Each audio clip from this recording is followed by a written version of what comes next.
Brought to you by Sharda University. Where the software engineer meets the gifted content writer. The world comes together at Sharda University.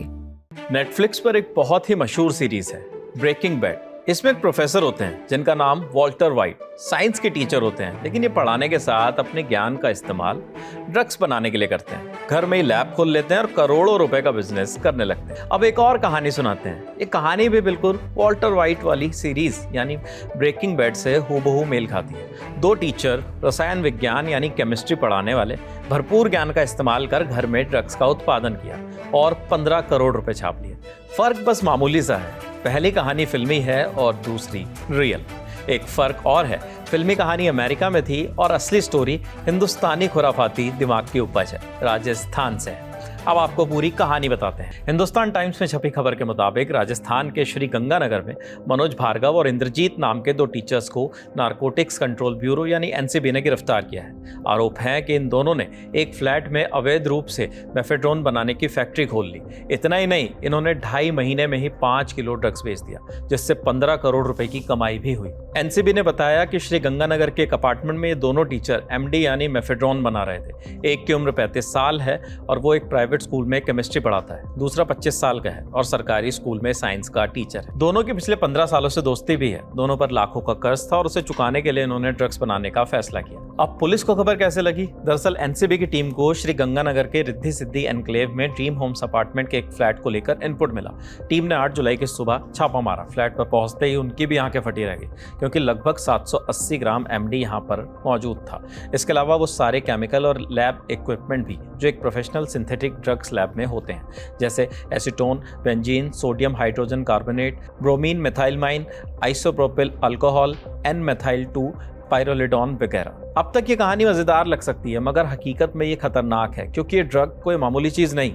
इसका सीधा असर दिमाग पर होता है और कई देशों में ये बैन है। इंडिया में भी इसके बनाने, बेचने और रखने पर सख्त सजा है। एनसीबी के deputy director general Neeraj Gupta ने बताया कि ये दोनों लोग पिछले 2 महीने से इस अपार्टमेंट में रह रहे थे और 10,000 रुपये महीना किराया दे रहे थे।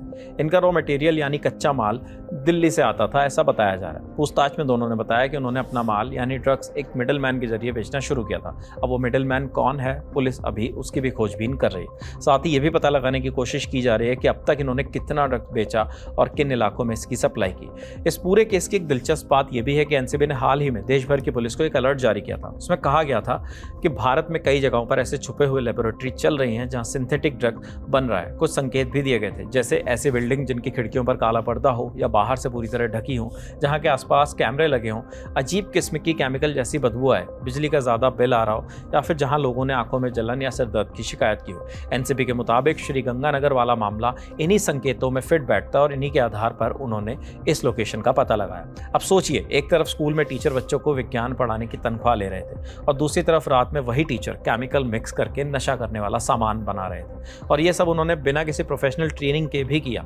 अगर आप ब्रेकिंग बैड देख चुके हैं तो ये पूरा मामला बिल्कुल उसी सीरीज जैसा लगेगा, मगर फर्क इतना है कि ये काल्पनिक नहीं, हकीकत है, और ये हकीकत बहुत ही परेशान करने वाली है। एक और खास बात यह भी है कि मेफेड्रोन कोई आम नशा नहीं है। ये दिमाग में उत्तेजना पैदा करता है जिससे व्यक्ति आक्रामक हो सकता है। इसके नशे के बाद इंसान खुद को काबू में नहीं रख पाता और इस ड्रग का ज्यादातर इस्तेमाल क्लब्स, पार्टी और अंडरग्राउंड ड्रग मार्केट में होता है। इसकी एक खुराक कई हजार रुपए में बिकती है। ऐसे में अगर ये टीचर पकड़े नहीं जाते तो ना जाने कितने लोग इस जहर का शिकार हो चुके होते हैं। एनसीबी फिलहाल इस पूरे मामले की तह तक पहुंचने में लगी है। जांच चल रही है इनके साथ और कौन कौन लोग जुड़े हुए थे, क्या इस लैब से दिल्ली, पंजाब, हरियाणा या पड़ोसी राज्य में भी सप्लाई जा रही थी, और ये भी पता लगाने की कोशिश हो रही है कि क्या इन्हें किसी और गैंग या इंटरनेशनल नेटवर्क से सपोर्ट मिल रहा था। आपको बता दें, मेफेड्रोन बनाना, रखना और बेचना narcotic drugs and psychotropic substance act के तहत गैरकानूनी है। इसमें 10 साल तक की जेल हो सकती है और लाखों रुपए का जुर्माना भी। पुलिस की कोशिश है कि जल्द से जल्द इनके पूरे नेटवर्क को तोड़ा जाए। फिलहाल इस खबर में इतना ही। आपके लिए तमाम जानकारी जुटाई हमारे साथी दीपेंद्र गांधी ने। देश और दुनिया से जुड़ी बाकी खबरों के लिए देखते रहिए दिल टॉप। शुक्रिया।